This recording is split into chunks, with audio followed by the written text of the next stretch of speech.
नाज़रीन किराम, अस्सलामु अलैकुम वरहमतुल्लाहि वबरकातुहू। उम्मीद है आप तमाम खैरियत से होंगे। अल्लाह रब्बुल इज़्ज़त हमारे तमाम नाज़रीन किराम को हमेशा खुशहाल रखे, ज़िंदगी में सरसब्ज़ व शादाबी अता फ़रमाए। आज इस वीडियो में हम वज़ू करने का आसान तरीक़ा थोड़े वक्त में सिंपल तरीक़े से बताने जा रहे हैं। हमारे जो नौजवान भाई, हमारे बच्चे और जो हज़रात भी वीडियो को देखने वाले हैं, कृपया करके ज़रा वीडियो को ध्यान से देखें और सुनें और अमल की कोशिश करें। वज़ू करने का सीधा तरीक़ा, साफ़ तरीक़ा क्या है? साफ़ बर्तन में पाक पानी लेकर पाक, साफ़ और ऊंची जगह पर बैठकर क़िबला की तरफ मुँह कर लो।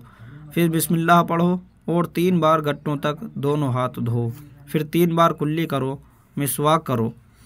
मिसवाक ना हो तो उंगली से दांत मल लो। फिर 3 बार नाक में पानी डालकर बाएं हाथ की छोटी उंगली से नाक साफ़ करो। फिर 3 बार मुंह धो। मुंह पर पानी ज़ोर से न मारो, बल्कि आहिस्ता से पेशानी पर पानी डालकर धो।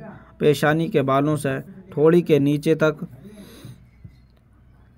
और एक कान की लो से दूसरे कान की लो तक मुंह धो। फिर कोहनियों समेत दोनों हाथ धो। कान की लो इसको कहा जाता है, ये कान की लो होती है।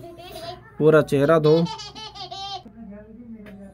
फिर कोहनियों समेत दोनों हाथ धो। पहले दाहिना हाथ 3 बार, फिर बायां हाथ 3 बार धो।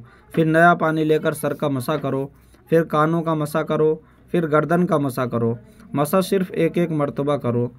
बाज़ हज़रात गले का भी मसा कर देते हैं। गले का मसा नहीं करना चाहिए, ये गला होता है, गर्दन पीछे होती है, गर्दन का मसा करना चाहिए। फिर 3-3 बार दोनों पाँव टखलों समेत धो। पहले दायां पाँव, फिर बायां पाँव धो। बाद फरागत कलमा शहादत और ये दुआ पढ़ो, अल्लाहुम्मा जअलनी मिनत तव्वाबीना वजअलनी मिनल मुतत्तहिरीन।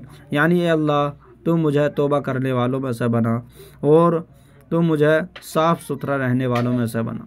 यह इसका मतलब है। तो ये आसान तरीक़ा है वज़ू करने का।